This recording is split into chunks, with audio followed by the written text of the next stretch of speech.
Boa noite, igreja. Mais uma vez, um prazer, um privilégio estar aqui com vocês, comemorando aí os 20 anos de existência da Igreja Batista Esperança em Tatuapé.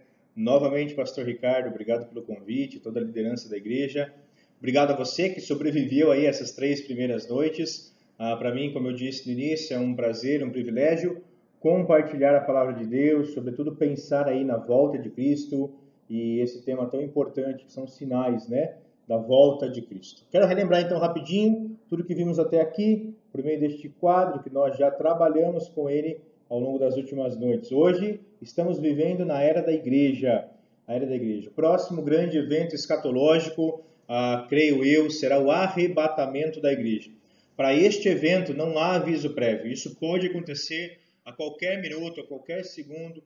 Podemos ser transformados e levados à presença do Senhor Jesus nos céus. Mas isso ainda não é a volta de Cristo. Esse é o nosso encontro com Ele nos ares. É assim que a Bíblia chama o arrebatamento. Mas e aquele monte de sinais que a Bíblia fala? Todos eles acontecerão após o arrebatamento, quando aqui na terra começar um período que nós chamamos de tribulação. A igreja estará no céu, passando pelo tribunal de Cristo e também desfrutando das bodas do Cordeiro, do casamento de Cristo com a sua noiva. Aqui na terra, muitos sinais, então, precederão a volta de Jesus, a segunda vinda de Jesus, quando ele vier para a terra para executar toda a sua justiça e reinar sobre este mundo, assim como fora predito pelos profetas e pelo próprio Senhor Jesus, tá bom? Então, nós vimos ao longo das últimas 3 noites que os sinais que antecedem a volta de Jesus, eles se manifestarão durante o período da tribulação. Aí sim, muitos sinais acontecerão mostrando que o tempo da chegada de Jesus está próximo. O dia e a hora ninguém saberá, mas o tempo e as épocas, isto sim é manifestado para os filhos de Deus que estiverem vivendo aqui na terra no período da tribulação. Creio eu novamente que nós, igreja, não estaremos aqui. Isto será para um povo que se converterá após o arrebatamento da igreja. Mas o fato é então que já vimos ontem um pouquinho os sinais da grande tribulação, o quanto a igreja estará sendo perseguida pelo anticristo e o quanto Israel como nação estará sendo perseguido pelo anticristo. Isso culminará a Daniel capítulo 11, Joel capítulo 3, Zacarias 14 e Apocalipse 16 nos mostram que a perseguição contra Israel no período da tribulação será tão grande que culminará numa grande batalha, numa batalha épica, quando o anticristo tentar definitivamente distinguir os judeus da face da terra. Aquilo que Apocalipse 16 chamará de batalha do Armagedon. Nós não vamos falar sobre essa batalha aqui, porque não é narrada em Mateus capítulo 24, mas estes outros textos complementam o que Jesus está resumindo em Mateus capítulo 24, tá bom? Então, quando o anticristo tentar de uma vez por todas destruir a nação de Israel, você pode ler esses textos todos depois na sua casa, Daniel 11, Joel 3, Zacarias 14 e Apocalipse 16. Quando a perseguição do anticristo contra os cristãos, principalmente contra Israel, chegar no seu auge, no seu apogeu, neste momento, Zacarias 14 nos diz, e Apocalipse também, que o Senhor Jesus se manifestará, ele voltará para proteger o seu povo das mãos do grande inimigo, das mãos de Satanás, tá bom? Tudo isso que eu estou mostrando para vocês neste quadro, todos esses detalhes que eu tenho apresentado para vocês, eu tenho trabalhado eles, como eu já falei também na primeira noite, num canal que eu tenho no YouTube, Pastor Paulo Freitas ou Paulo Freitas, tá bom? Você encontra aí esse canal no YouTube, tem uma playlist ali sobre escatologia, você vê todos os vídeos em ordem cronológica aí sobre todos os detalhes que eu não estou conseguindo tratar aqui com vocês, tá bom? Muitos vídeos aí, eu vi que vários irmãos já entraram no canal, você também está convidado, tá bom? E está aí também embaixo o meu Instagram, caso os irmãos queiram aí também me acompanhar, Paulo Freitas Pastor, tá bom? Fica o convite para os irmãos nesse sentido. Mas hoje então, terminando aqui a nossa série de estudos, infelizmente não vamos conseguir terminar Mateus 24, mas aí nesse canal também tem a continuação de Mateus capítulo 24, as parábolas que Jesus vai ensinar, Mateus capítulo 25 também, ao que Jesus vai fazer depois que ele voltar. Mas hoje eu gostaria de encerrar com os irmãos, vendo então sobre o final da grande tribulação e a gloriosa volta de Jesus Cristo para a terra, tá bom? Eu quero ler com vocês o texto Mateus capítulo 24, versículos 29 a 31. E depois nós vamos então meditar nestes 3 versículos que narram para nós como será a volta de Jesus para a terra. Mateus capítulo 24, versículo 29. Imediatamente após a tribulação daqueles dias, o sol escurecerá, a lua não dará sua luz, e as estrelas cairão dos céus, e os poderes celestiais serão abalados. Então aparecerá no céu o sinal do Filho do Homem, e todas as nações da terra se lamentarão, e verão o Filho do Homem vindo nas nuvens do céu, com poder e grande glória. E ele enviará os seus anjos com grande som de trombeta, e estes reunirão os seus eleitos dos 4 ventos, de uma a outra extremidade dos céus. Vamos orar mais uma vez? Senhor Deus, nós te agradecemos pela tua palavra, pelas instruções que temos por meio dela. Te agradecemos pelos últimos dias, pela meditação sobre o futuro, pela revelação do Senhor sobre os eventos finais. E queremos pedir a tua bênção, a tua graça, a tua misericórdia, para que possamos, juntos aqui, compreender mais um pouco sobre as maravilhas da tua lei e, sobretudo, acerca da volta gloriosa de Cristo, como será, como se dará, o que acontecerá. Deus, nos ajude a compreender a tua palavra. Em nome de Jesus. Amém. Muito bem, irmãos. Começamos então aqui vendo alguns fatos que narram para nós a segunda vinda de Jesus, o retorno de Jesus à terra. Nós já estaremos com ele, já teremos sido levados à sua presença, já teremos desfrutado de um tempo de prestação de contas, já teremos desfrutado do banquete das bodas do Cordeiro. Tudo isso tenho alguns vídeos explicando ali no meu canal. E aqui na terra, no final do período da tribulação, Jesus Cristo, então, verá quando o seu povo que estiver sofrendo nas mãos do anticristo, ao máximo, ele voltará junto com os seus santos, junto com a sua igreja. Nós vemos isso em Zacarias 14, vemos isso em Apocalipse. Jesus não voltará sozinho, ele voltará com a sua igreja, com os seus santos, para extinguir o mal deste mundo e para reinar sobre a terra. Mas Mateus capítulo 24, quando Jesus fala da sua volta, ele trata aqui alguns fatos interessantes. E ele destaca 3 fatos, e eu quero destacar os 3 fatos que Jesus tratou para que possamos olhar e compreender a sua volta como será. O primeiro destes fatos são os distúrbios cósmicos. Quando Jesus voltar, vários distúrbios cósmicos acontecerão. Ele diz aqui no versículo 29, vamos ler mais uma vez. Imediatamente, após a tribulação daqueles dias, no final então da tribulação, o sol escurecerá, a lua não dará a sua luz, as estrelas cairão do céu, os poderes celestes serão abalados. Os poderes celestes serão abalados. E aqui Jesus está citando o profeta Isaías. Mas não só o profeta Isaías. Porque vários profetas disseram que quando o dia do Senhor chegar, quando o Senhor verdadeiramente se manifestar em glória sobre a terra, porque no primeiro momento ele veio sobre a terra de modo humilde, mas quando ele voltar, ele virá de modo glorioso. Quando ele se manifestar de modo glorioso, todo o cosmos, todo o universo, o brilho das estrelas há de diminuir diante da face da glória do Cordeiro de Deus. Olha o que os profetas disseram, vários deles. Por exemplo, Isaías 13, que é o que Jesus está citando aqui. Ele está citando este texto que está na sua tela. Vejam, um dia do Senhor está perto, dia cruel, dia de ira, de grande furor, para devastar a terra e destruir os seus pecadores. As estrelas do céu e as suas constelações não mostrarão a sua luz. O sol nascente escurecerá, e a lua não fará brilhar a sua luz. Castigarei o mundo por causa da sua maldade, os ímpios por causa da sua iniquidade.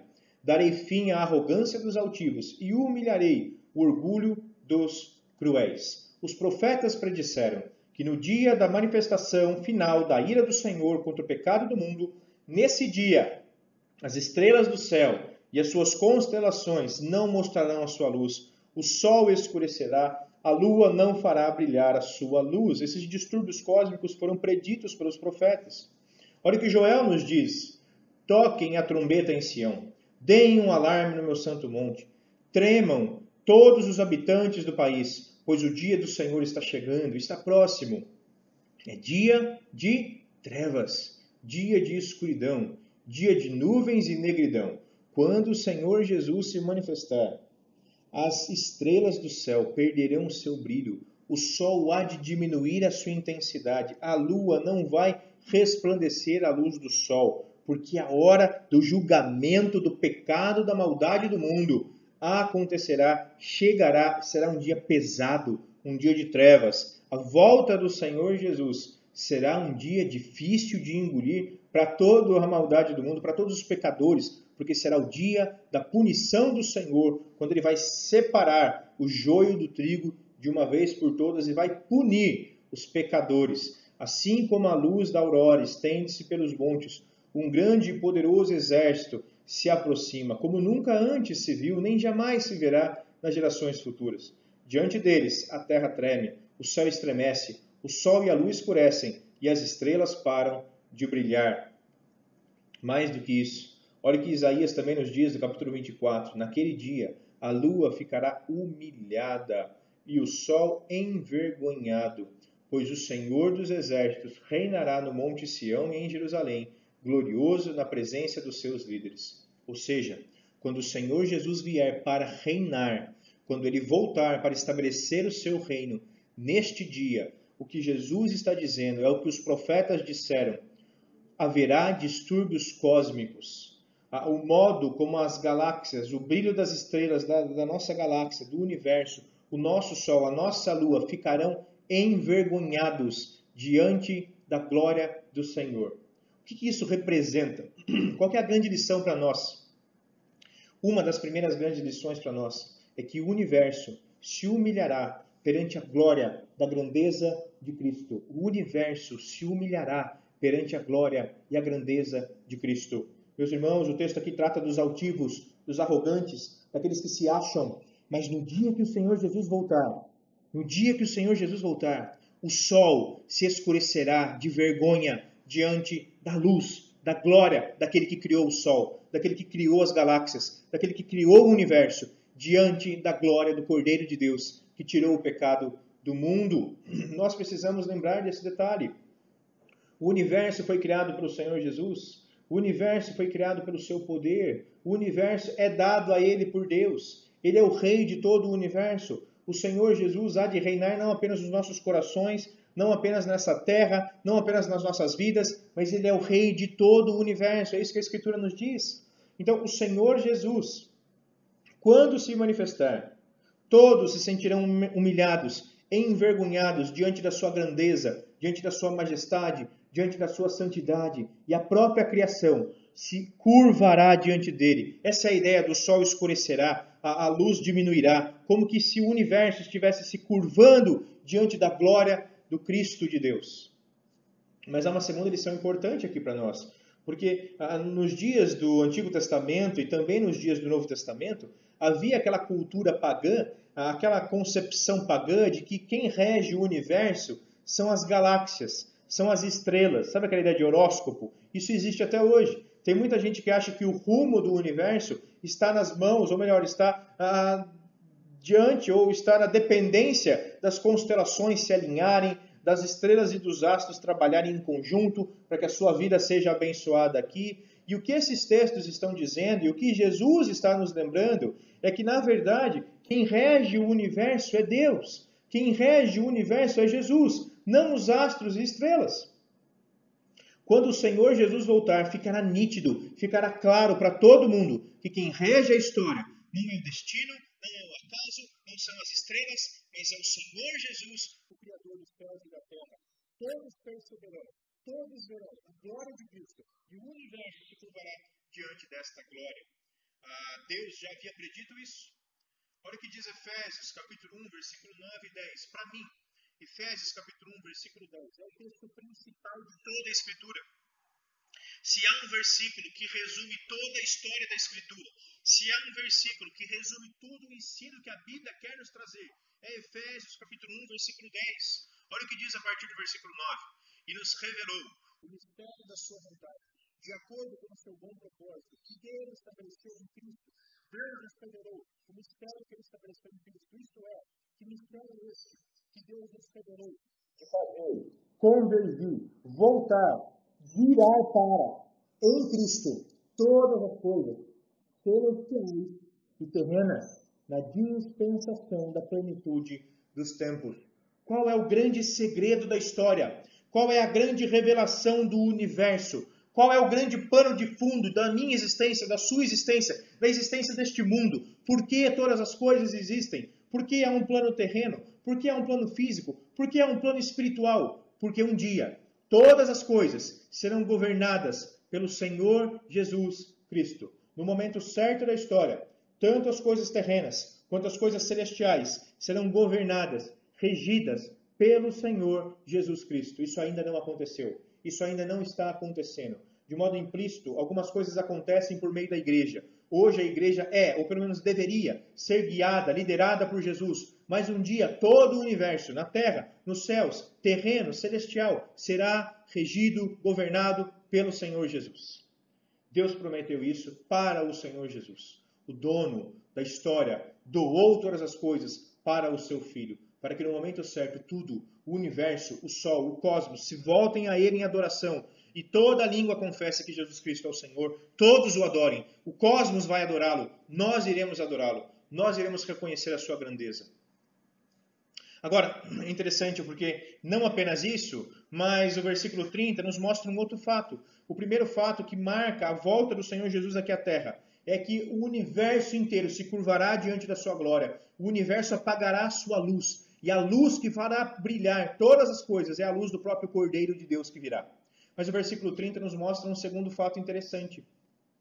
Porque o versículo 30 nos mostra, de fato, ele voltando. Como será ele chegando? Segundos antes dele vir, tudo escurecerá, tudo se curvará para que a única luz, para que a única glória, para que o único sentido seja o Senhor Jesus. E ele voltará, versículo 30 diz assim: então aparecerá no céu o sinal do Filho do Homem, e todas as nações da terra se lamentarão, e verão o Filho do Homem vindo nas nuvens do céu, com poder e grande glória.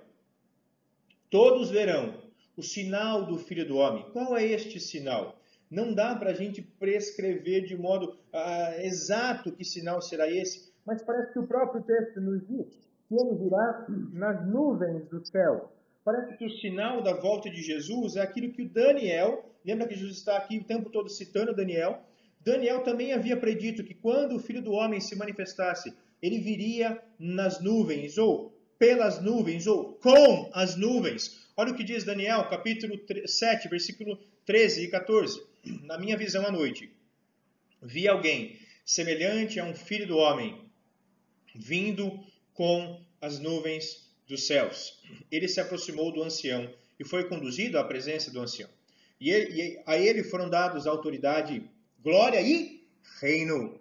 O que Jesus receberá quando ele se manifestar? Autoridade, glória e reino. Ele está falando de Jesus aqui. O Filho do Homem é Jesus. É aquele que recebeu autoridade para governar o universo. E todos os povos, nações e homens de todas as línguas o adorarão.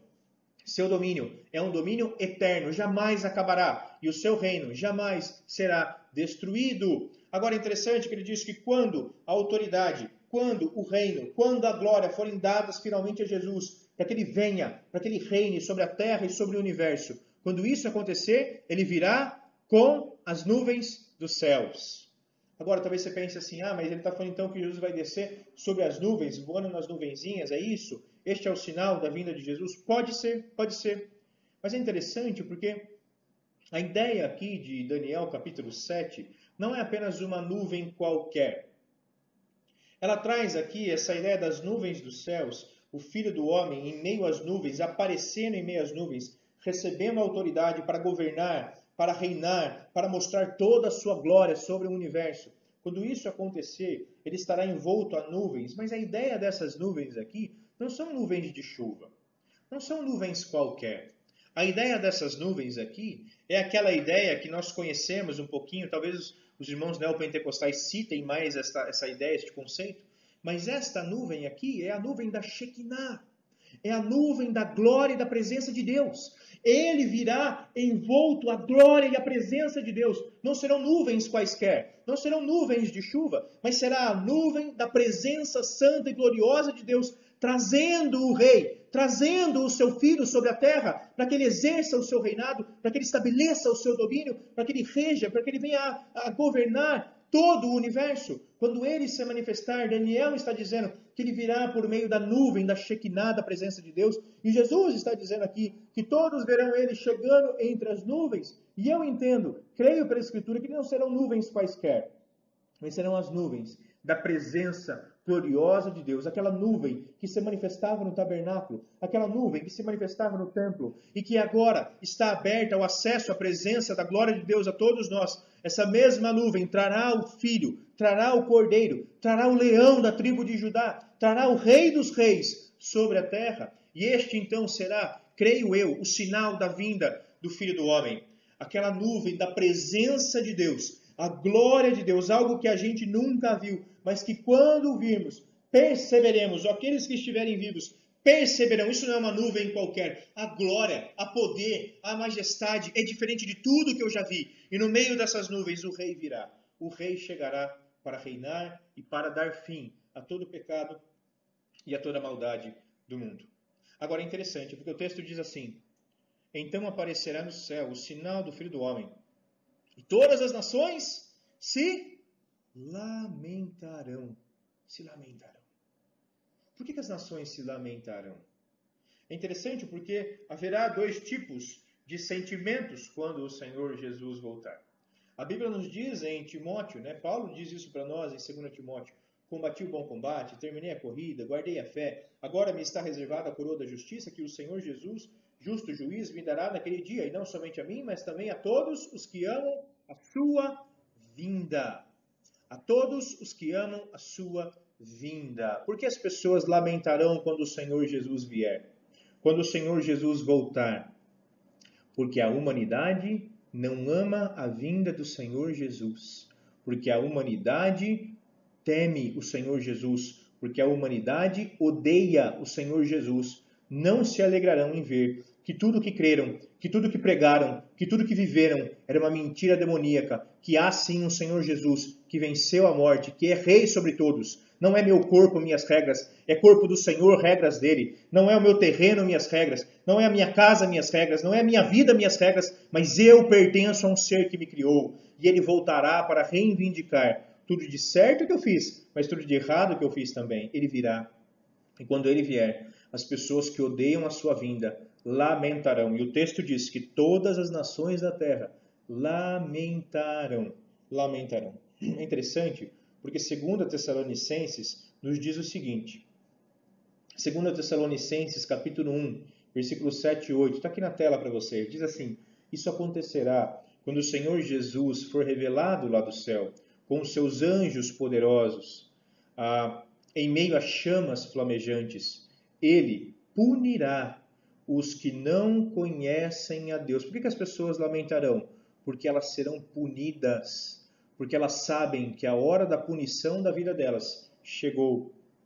E mais do que isso, ele punirá aqueles que não conhecem a Deus e os que não obedecem ao Evangelho do nosso Senhor Jesus. O que é obedecer o Evangelho? Qual é a ordem do Evangelho para nós? Arrependam-se dos seus pecados e vivam em submissão ao Cordeiro. Não é esta a ordem do Evangelho para nós? As pessoas lamentarão, chorarão, ficarão tristes. Não quero que isso seja verdade. Eu não quero que ele seja real. Porque elas sabem que elas serão punidas por terem vivido ignorando a Deus, ignorando o Evangelho de Jesus, ignorando o fato de que ele morreu por elas e ressuscitou. As pessoas odiarão a volta do Senhor Jesus. Mas, pastor, não haverá toda uma nação de Israel convertida? Eles também vão lamentar a volta do Senhor Jesus? Sim. Mas eles vão lamentar por um outro motivo. Por um motivo diferente. Um motivo que os textos bíblicos dizem para nós. Apocalipse diz isso, a mesma coisa. Eis que ele vem com nuvens, e todo o olho verá. Até mesmo aqueles que o traspassaram, aqueles que o odeiam. A ideia aqui dos que traspassaram são os representantes de todos aqueles que odeiam a Jesus, dos que matariam ele hoje de novo. E todos os povos da terra se lamentarão por causa dele. Assim será. Amém. Os incrédulos lamentarão, porque odeiam Jesus, porque sabem que agora eles serão punidos. Mas Israel, que há de se converter no período da tribulação, vai lamentar também, mas por um motivo diferente. Olha o que diz Zacarias, capítulo 12. E derramarei sobre a família de Davi e sobre os habitantes de Jerusalém um espírito de ação de graças e súplica. olharão para mim, aquele a quem traspassaram, e chorarão por ele, como quem chora a perda de um filho único, e lamentarão amargamente por ele, como quem lamenta a perda do filho mais velho. Naquele dia, muitos chorarão em Jerusalém, como os que chorarão em Hadad-Rimon, no vale do Megido. Lembra da batalha do Armagedon? Ali no vale do Megido, que eu disse no início? Quando Israel estiver sendo pressionada neste vale chamado Megido, contra uma guerra contra o anticristo, o Senhor Jesus voltará, e neste momento todos os habitantes da terra chorarão. Os seguidores do anticristo, porque verão que estão errados, que Jesus existe, e que Israel e os crentes estavam dizendo a verdade no período da tribulação. Mas Israel vai chorar por um motivo diferente. Israel vai chorar porque reconhecerá que matou o herdeiro, o cordeiro, o Messias enviado por Deus. Israel vai lamentar como alguém que perde um filho, como alguém que perdeu alguém querido. Quando vir Jesus, quando os judeus virem Jesus voltando no Vale do Megido, no Monte das Oliveiras, quando eles virem isso acontecendo, eles chorarão, porque reconhecerão: por que sofremos tanto? Por que não cremos nele há tantos anos atrás, quando ele veio? Por que demoramos tanto para reconhecer que este verdadeiramente era o Messias enviado por Deus? O lamento deles será diferente. Será um lamento de arrependimento por terem matado aquele que morreu por eles na cruz. Esta será uma segunda característica, um segundo fato que marcará a volta do Senhor Jesus. Distúrbios cósmicos e o aparecimento em glória, vindo com a nuvem da glória de Deus sobre a terra, e os homens todos lamentando, uns porque o rejeitaram e mataram, tristes por não terem crido nele antes, mas a grande maioria chorará porque odiará a sua volta, porque não teme a ele, porque não quer crer nele, e saberão que serão julgados de todos os seus pecados. Mas há ainda um terceiro fato, que está no versículo 31. Um terceiro fato sobre a volta de Jesus, que será a reunião dos eleitos. A reunião dos eleitos. Diz assim o texto: e ele enviará os seus anjos com grande som de trombeta, e estes reunirão os seus eleitos dos quatro ventos, de uma a outra extremidade dos céus, quando ele chegar aqui na terra.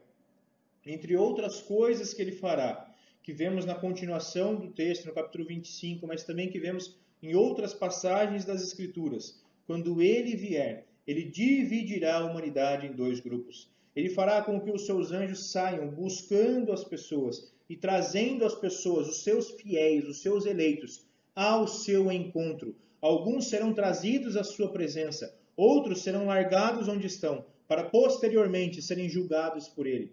Olha o que diz, por exemplo, para nós Isaías, capítulo 27, quando da vinda do Filho do Homem. Naquele dia, o Senhor debulhará desde as margens do Eufrates até o ribeiro do Egito, e vocês, israelitas, serão ajuntados um a um.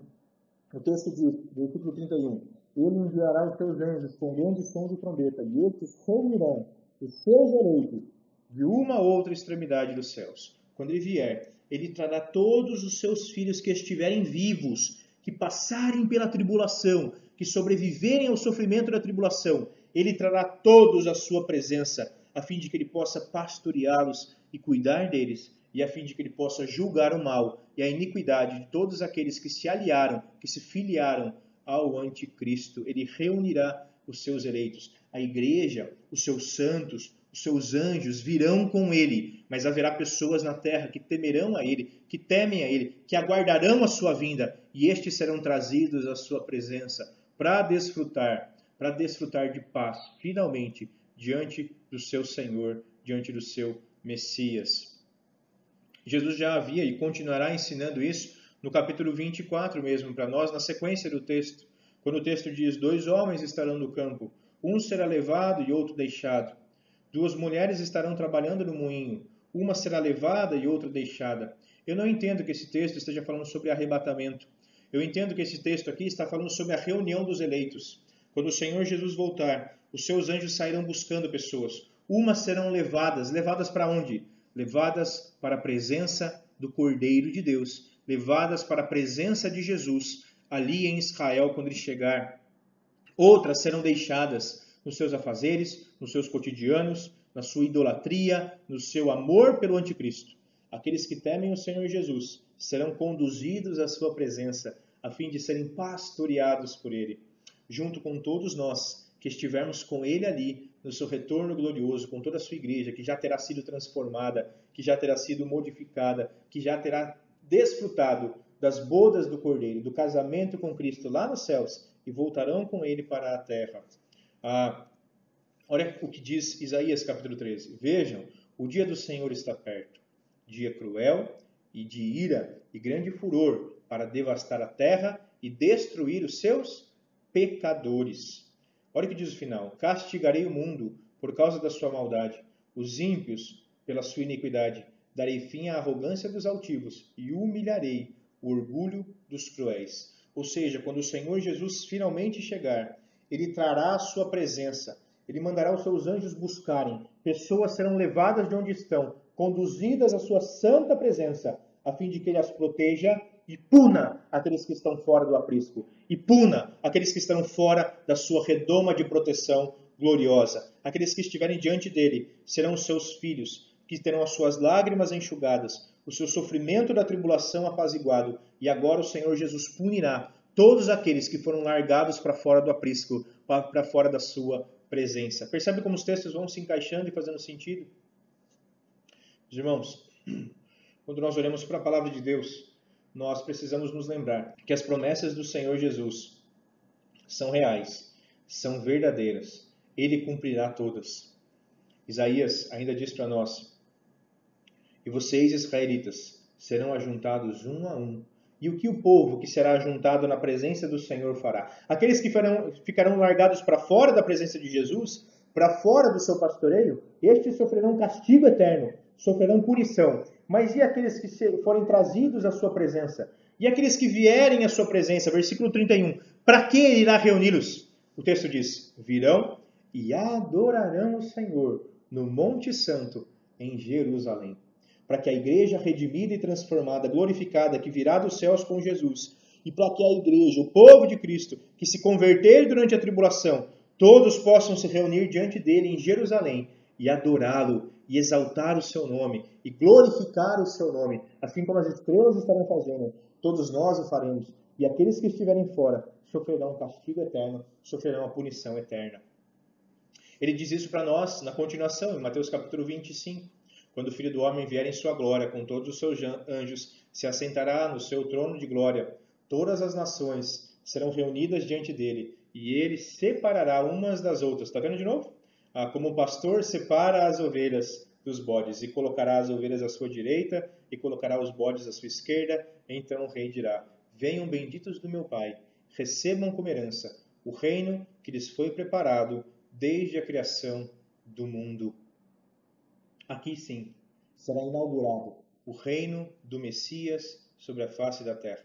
Então ele dirá aos que estiverem à sua esquerda: malditos, apartem-se de mim para o fogo eterno, preparado para o diabo e os seus anjos. Preparado para o diabo e os seus anjos. Meus irmãos, eu creio que o Senhor Jesus voltará.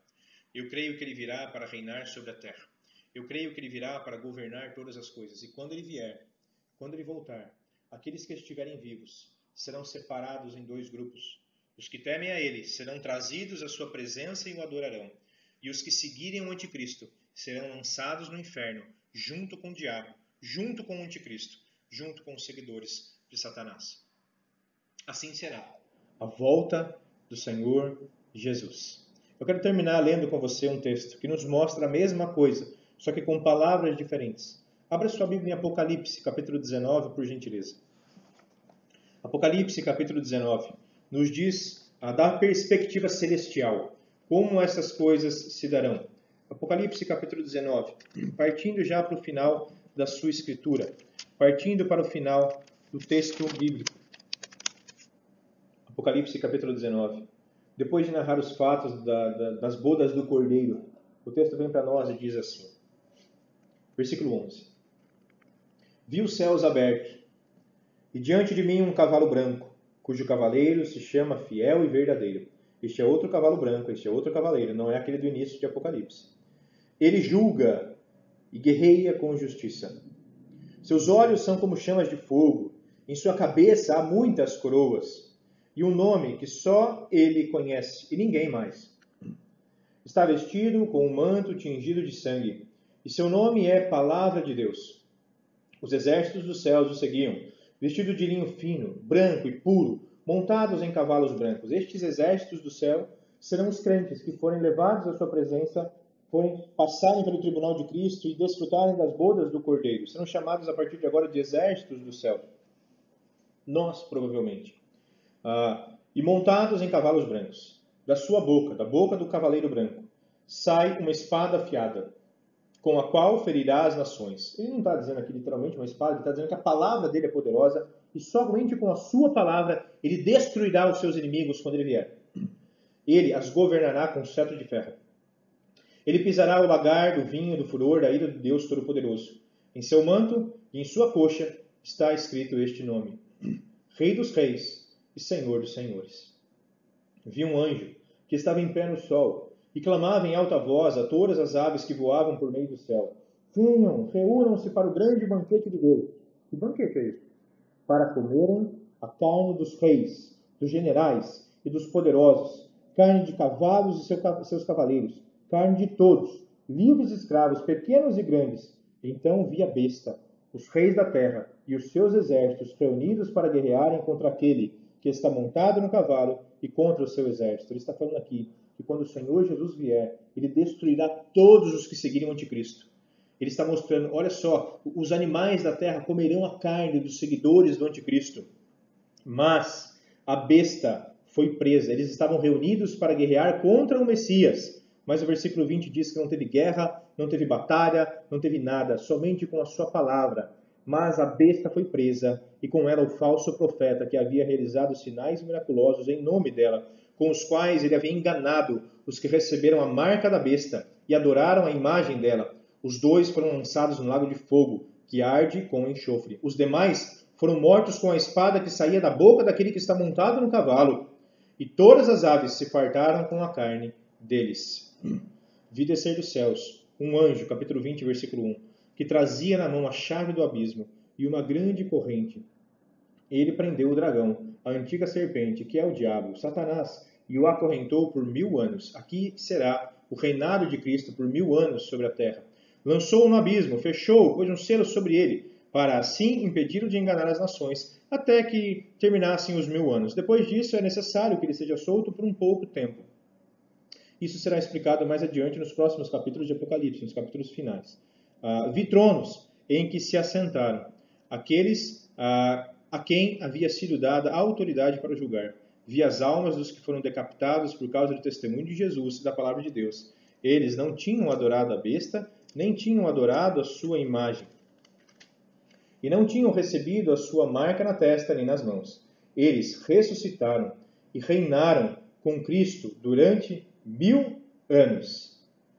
O restante dos mortos não voltou a viver, até que se completarem os 1000 anos. Essa é a primeira ressurreição. Felizes os santos, os que participarem da primeira ressurreição. A segunda morte não tem poder sobre eles. Serão sacerdotes de Deus e de Cristo e reinarão com ele durante 1000 anos. Mas as escrituras não acabam aqui nesses 1000 anos. Haverá um porvir depois destes 1000 anos. Mas o fato é que Jesus Cristo virá, ele voltará com a sua igreja. E quando ele chegar, todos aqueles que morreram durante a tribulação também ressuscitarão, para que juntos, todos aqueles que um dia se voltaram para Jesus como Senhor de suas almas, todos aqueles que um dia creram em Cristo como enviado de Deus, possam desfrutar do reino de Cristo sobre a terra, aquilo que a Bíblia chama do reinado dos 1000 anos, do reino de Jesus sobre a face da terra. Meus irmãos, eu não sei quanto a vocês, mas o nosso desejo, o meu desejo, o seu desejo, precisa ser para que possamos logo nos encontrar com o Senhor Jesus. O meu desejo é que vocês continuem crendo na volta dele. É que vocês continuem crendo na vinda do Senhor Jesus. É que vocês continuem vivendo na expectativa da glória do Filho de Deus. Que hoje vocês já vivam voltados para ele, em submissão e adoração. Um dia todo o universo se voltará para ele. Um dia todos serão governados por ele. Mas hoje, A igreja já deve ser assim. A igreja hoje é um vislumbre do que acontecerá no porvir. Hoje Jesus é o Senhor, já é o Rei das nossas vidas. Um dia Ele reinará sobre toda a criação. Hoje nós servimos de exemplo para todo o universo. A grande pergunta é, temos sido um bom exemplo de pessoas que vivem submissas ao Cordeiro de Deus? De pessoas que vivem na expectativa da sua manifestação? Ou temos sido um mau exemplo? O meu desejo é que vocês continuem como igreja por mais 20 anos, por mais 40 anos, o tempo que demorar para sermos levados à presença de Cristo, para que possamos viver em fé e em submissão ao Senhor Jesus Cristo, o dono de todas as coisas, a quem foi dado de presente das mãos do Pai o domínio, a glória, a autoridade e o reino sobre toda a criação, sobre a minha vida, sobre a sua vida, sobre a minha igreja, sobre a sua igreja, sobre a minha família, sobre a sua família também. Um dia o Senhor Jesus reinará sobre tudo, mas hoje Ele já deve reinar sobre as nossas vidas. Que você permita que o Senhor Jesus continue reinando a cada dia na sua vida e que você viva em submissão a Ele. Estes são alguns sinais que precederão a volta do Senhor Jesus. O fim dos tempos nas Escrituras não é o extermínio ou o término de todas as coisas, mas é o julgamento final, quando o Cordeiro de Deus exterminar toda a maldade e estabelecer o seu reino glorioso, que começará aqui na terra, durará 1000 anos, mas como vimos pelos profetas, durará também por toda a eternidade, para todo o sempre, e nós estaremos para sempre junto com Ele, para sempre ao seu lado. O meu desejo é que, como crentes, possamos viver na expectativa do nosso encontro com Jesus, seja pelo arrebatamento, seja pela volta dele. Vamos orar? Senhor Deus, muito obrigado por esses dias que tivemos juntos. Eu sei que foram muitas informações e nem todas foram apresentadas com o devido cuidado que deveriam ter sido. Mas eu peço que o Senhor, pelo teu Santo Espírito, continue guiando o teu povo a toda a verdade, por meio do estudo sério e sincero da palavra do Senhor, que a sua igreja, ali em Tatuapé, possa continuar crescendo na compreensão da tua palavra, mas também vivendo em obediência e fidelidade ao Senhor, sendo luz neste mundo de trevas, vivendo na expectativa do encontro com o Senhor Jesus. Que este bendito dia chegue logo e que em breve possamos todos estar diante do Cordeiro do Senhor, tendo o Senhor o privilégio de poder abraçá-lo, o privilégio de poder agradecê-lo e o privilégio de poder viver para sempre ao lado dele. Obrigado, Deus, pela tua palavra. Obrigado, Deus, por este tempo. Nós te agradecemos em nome daquele que vive e em breve voltará. Em nome de Jesus. Amém. Meus irmãos, mais uma vez, muito obrigado pelo convite, obrigado pelo carinho. Que Deus continue os abençoando ricamente. Em nome de Jesus. Um abraço.